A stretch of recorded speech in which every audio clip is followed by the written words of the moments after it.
business for war. So then it reduces war to a very different kind of business. I think it's smaller.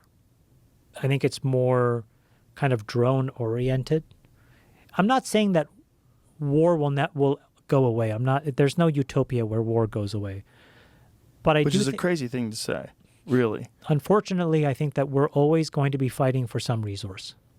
So the last 30 or 40 years, all these forever wars, we were fighting over energy, effectively. This is my one bright spot that I think about with AI as well. It's like everyone's terrified of the open border situation and criminals coming across the border. And wouldn't the solution be not have a place like a desperate third world country where people are trying to escape on foot with their families?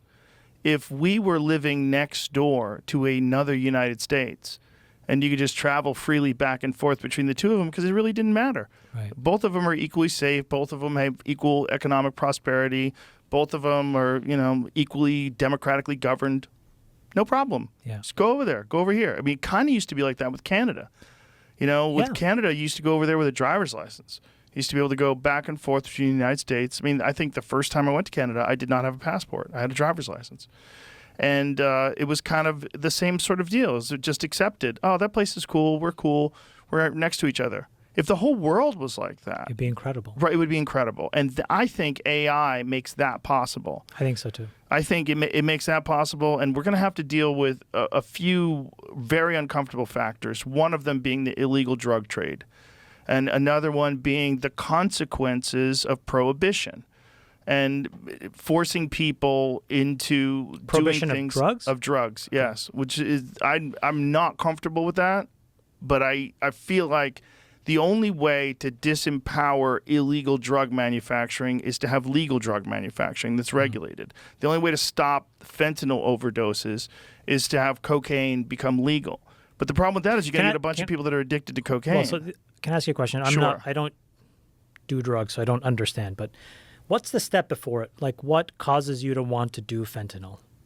They don't do fentanyl on purpose. Okay. Most they started people, because of a prescription? No. Okay. Most fentanyl overdoses is fentanyl that's cut into other drugs, particularly party drugs like Molly and ecstasy, cocaine, even heroin, things along those lines where people think that they're getting a pure thing, but they're getting it from the cartel. And it's laced with this. Yes. Right. It's cheap, and it's very small amounts of fentanyl do incredible damage. Like the amount of fentanyl that can kill you is like the head of a nail. Right. It's very small. Have you seen it in relationship to a penny? I've seen a picture of it. Yeah. It's crazy. So the problem is if you have a drug and you've cut it with a bunch of other things because you want to sell as much of it as possible, you add a bunch of things into it, and to increase the potency, they add fentanyl. And because of that, it's all done illegally, it's unregulated, so a lot of people die. And the numbers in the United States, I think there are upwards of 100,000 people. Is there something to do to motivate folks to not do the party drugs? Well, I think you're going to have a massive education campaign, and people are going to have to understand it the same way they understand cigarettes. Like cigarette smoking in young people is down quite a bit from the 80s, right? And I think that's because of people understanding the consequences of it. But you're always going to have people that want to smoke cigarettes. And my belief is that they should be able to smoke cigarettes.